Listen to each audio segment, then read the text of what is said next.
Hi guys, we have a problem. The elevator is not working. Let's go and ask for help.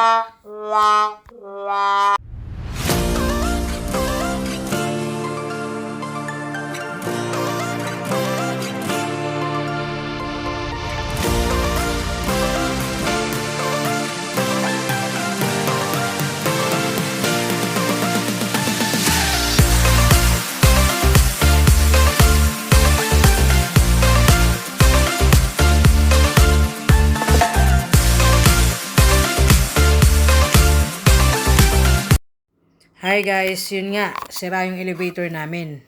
Tinawagan na rin namin yung technician pero di pa rin namin alam kung what time sila dadating.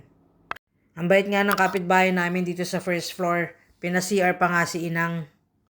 So guys, we decided to go to pedicurist muna niya para palipas oras habang inaayos yung elevator. On the way na kami sa Rabmad. Ito nga pala yung maliit na mall nila dito sa lugar namin. Tara, samahan nyo kami guys. Tour namin kayo dito sa aming munting mall. Ayan, meron din silang mga panindang damit. At saka may mga token for kids din. Itong mall na to parang divisoria sa atin. Ayan, mga nakikita nyo, di ba?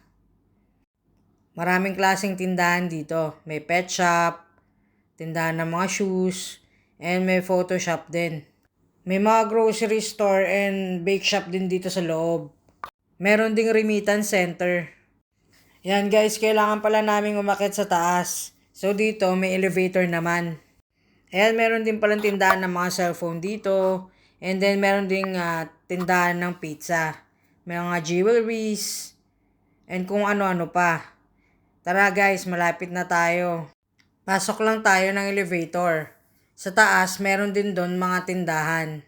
At mga kainan. Let's go guys!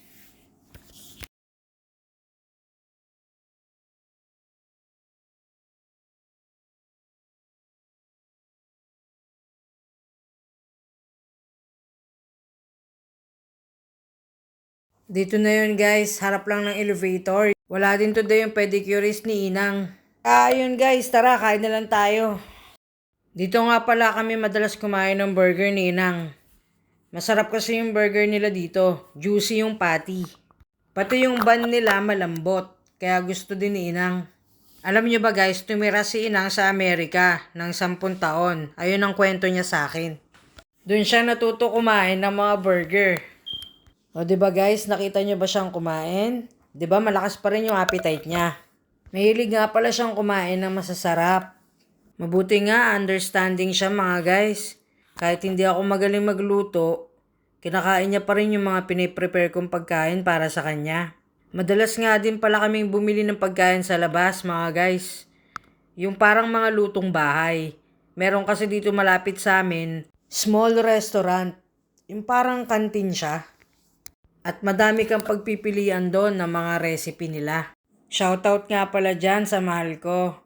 Salamat sa support. I love you. O siya mga guys, last bite na. Thank you for watching. See you on my next vlog. Paalam!